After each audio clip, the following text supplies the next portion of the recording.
Hey underdogs, welcome back to Underdogs Rise, the podcast where we rise together.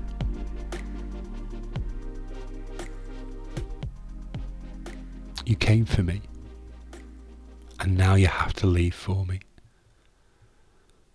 At first those words sound like heartbreak, like loss, like abandonment, like another goodbye we never asked for. But sometimes leaving is love. Sometimes the people who arrive in our lives aren't meant to stay forever. They come with purpose. They come carrying lessons, mirrors, healing, challenge, truth. And sometimes they are carrying a light we could not find on our own.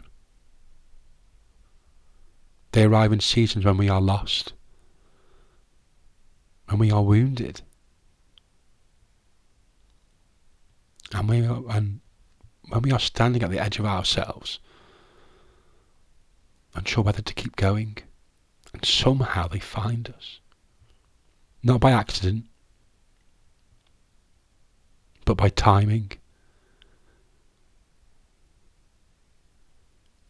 By something greater than coincidence. They remind us who we are when we have forgotten. They speak life into the quiet parts of ourselves that have gone numb. They see strength in us when we cannot even recognise it. They hold space for our becoming.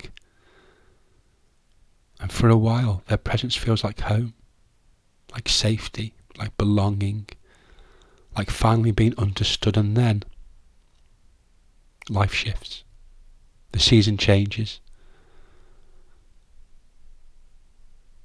And what once felt like permanent begins to move.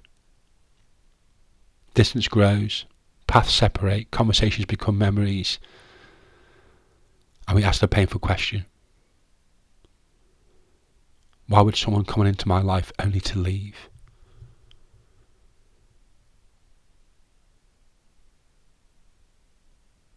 Maybe because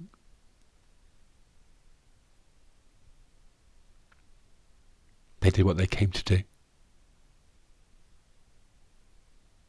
Maybe their purpose was never possession, but preparation. Maybe they came to awaken something in you, in me, only so that you could carry it forward on your own. Maybe they came to teach you love,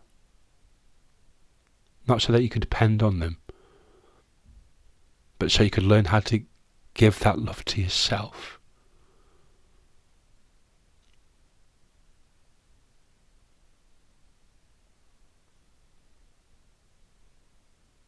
Maybe they came to help rebuild you, and how they have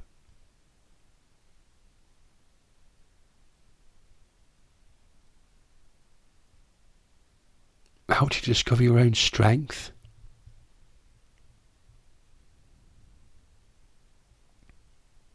That's one of life's hardest truths.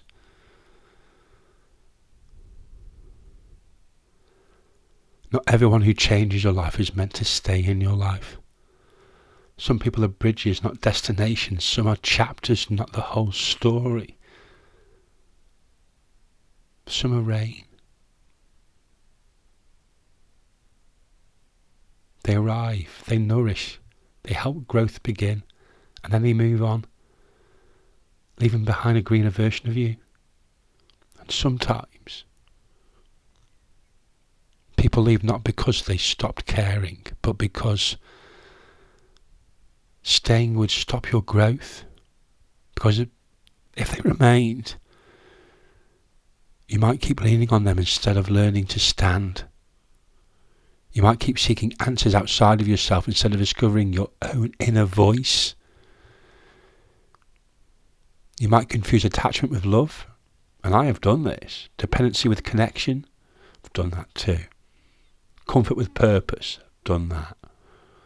Growth often requires separation, not because separation is cruel, but because independence is sacred.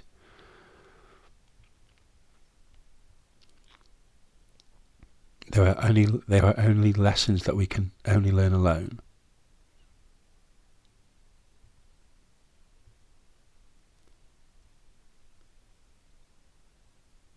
Strength that we can only build when no one is carrying us.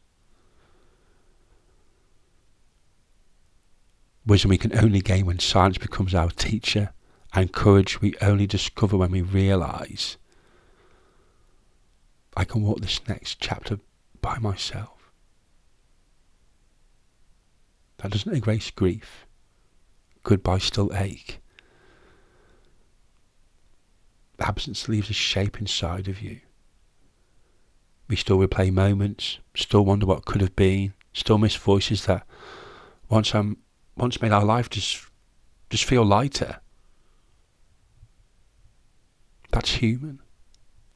That's love. But grief isn't proof something failed. Sometimes grief is proof something mattered deeply. And gratitude can exist besides sorrow. You can miss someone and still honour why they had to go.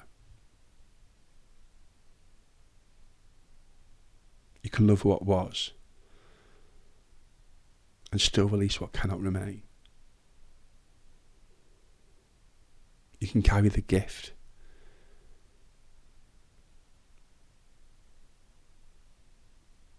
without trying to hold on to the giver. That's maturity. That's healing. And that is grace. And here is the quiet miracle. What they gave you does not leave you when they do. The wisdom stays. The courage stays. The lessons stay. The love stays. Not always in the same form.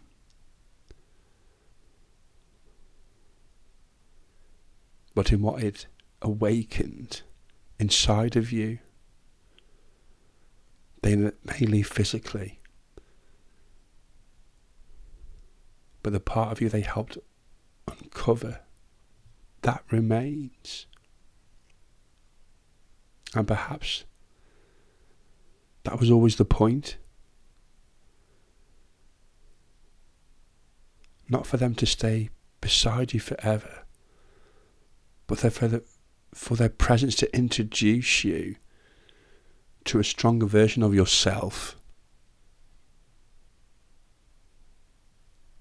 A version of you that now knows how worthy you are, how resilient you are, how deeply you can love, how powerfully you can rise, and now you carry that forward.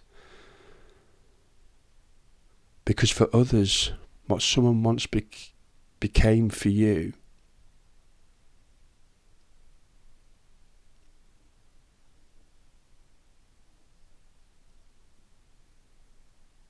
you become someone's light. In their darkness. You become hope in someone's uncertainty. You become the reminder that healing is possible. That is how life moves. One soul helping another awaken. Then stepping back so the awakening can happen. And it can become true.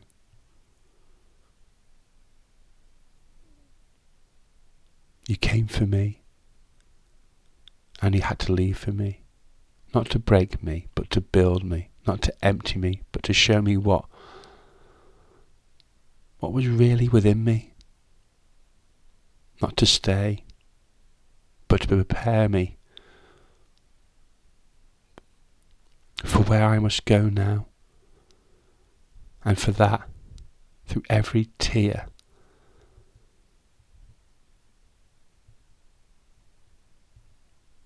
I give thanks.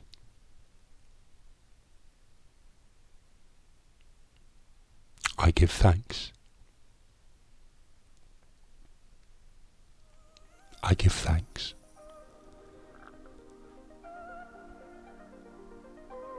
I give thanks. Underdogs rise, and we rise together.